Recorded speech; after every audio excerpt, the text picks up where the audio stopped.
আসসালামু আলাইকুম। আজকে নিউজ থাকছে বিনোদন জগৎ থেকে।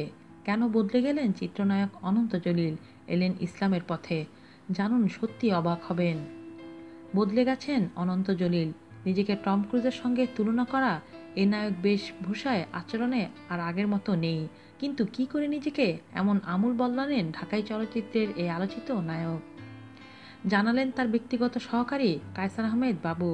প্রতিদিন ভোরে ঘুম ভেঙেই নামাজ পড়ছেন অনন্ত জলিল। ৫ ওয়াক্ত নামাজ আর সময় পেলে হাদিসের বই অনন্তর হাতে। গাড়িতে যাওয়ার পথেই পড়ছেন ইসলামী বই। অফিসের কাজের বিরতিতে কুরআনও পড়ছেন। আর সুযোগ পেলেই ছুটে যাচ্ছেন ধানমন্ডি ৩২-এর তাকওয়া মসজিদে।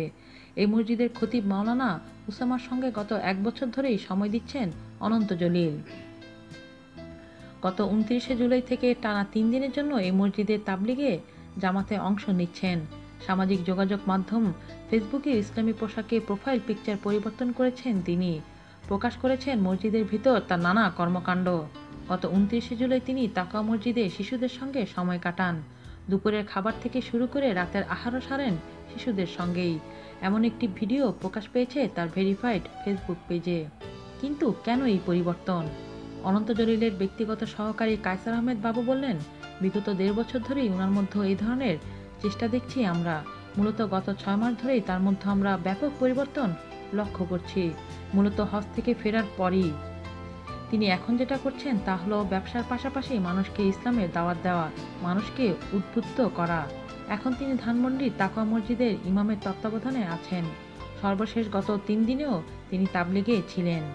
ঢাকায় চলচ্চিত্র যখন দর্শক খরায় ভুগছিল তখন অনন্ত জলিল নতুনত্বের চমক আর ব্যয়বহুল চলচ্চিত্র নির্মাণের মাধ্যমে হলমুখী করেছিলেন দর্শকদের। শাকিব খান ছাড়া যখন ঢালিউড অচল তখন হঠাৎ আবির্ভাব ঘটে অনন্তের। একের পর এক আলোচিত ও সমালোচিত চলচ্চিত্রের প্রযোজনা ও নির্মাণ করে তিনি দর্শকদের কেন্দ্রবিন্দুতে পৌঁছান। ২০১০ থেকে এই পর্যন্ত ৪টি চলচ্চিত্রের প্রযোজনা ও ২টি চলচ্চিত্র নির্মাণ করেছেন অনন্ত। সবকটিতেই নায়ক হিসেবে উপস্থিত ছিলেন তিনি। নিজেকে টম ক্রুজের প্রতিদ্বন্দ্বীও ঘোষণা করেন এ নায়ক। তবে কি স্বাদের চলচ্চিত্র থেকে বিদায় নেবেন অনন্ত? এমন প্রশ্নে ঘুরপাক খাচ্ছে ভক্তদের মনে। অনন্তর মুখপাত্র বাবু বলেন, তার মানে এই নয় তিনি চলচ্চিত্র ছেড়ে দেবেন। উনি আসলে যে ধরনের মুভিগুলো করেন তার মধ্যেও কোনো না কোনো মেসেজ থাকে। পরের ছবিতেও তাই থাকছে। আগামী বছর আমরা আমাদের পরের ছবিটা শুরু করব, এটাই এখন ওনার প্ল্যান।